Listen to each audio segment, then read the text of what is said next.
youth runner here with Foot Locker All-American, one of the best in Ohio history, from Olentangy Orange, Brooke Chapman.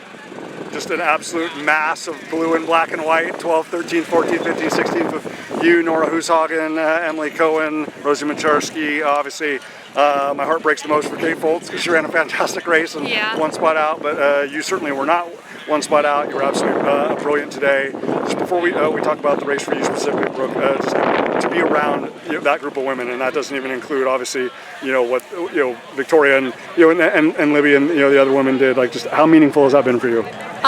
It's been super meaningful just to be able to run with all of them. They're all super great runners, and I think we all just pushed each other during the race, and sticking together and that little pack definitely helped a lot. Most definitely. I mean, obviously, the weather at Wisconsin Parkside was nothing like it is today. But just again, having that familiarity, really being able.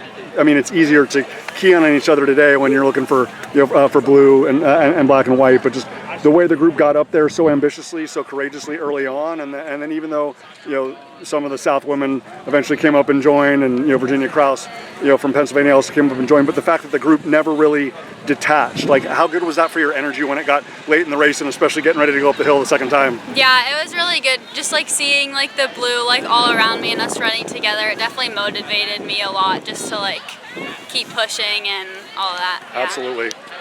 Just in terms of what like a veteran like Victoria or Emily who've been here before, in terms of what they were telling you about the hill and now living through it, running it twice in a race, just how would you kind of assess what it felt like, and especially the second time around, how much it challenged you?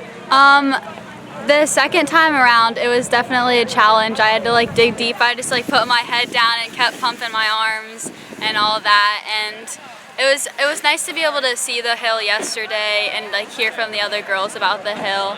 But yeah, it was difficult, but got through it. And Brooke, obviously the name of the game at regionals, especially with the bone-chilling temperatures that were in place at Parkside, is disqualify, right? But to go from being 10th in the regional to, which I know that if it's more favorable conditions that you're placing much higher in that race. But if we're just looking at it only on the face of 10th in the region to 13th in the United States, and this has affirmed why you've been so incredible the entire year in Ohio. Just how affirming, how validating is that for you? Yeah, it's super nice, just being able to do that and racing out here. And I think it just gives me so much more confidence going into the track season, and knowing I'm able to do all that and everything. So last thing, the fact that your legacy, not only at Olentangy Orange, but obviously in the state of Ohio, speaks for itself. But just the opportunities that you got to be around these women at Parkside, and now to be around these women in San Diego, and just to be able to show the great things that I'm doing in Ohio can stand up in a regional and national race as well.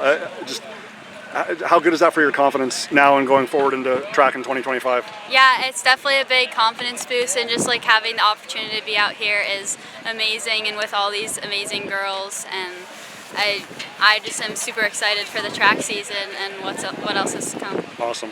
Brooke, congratulations. Thank you.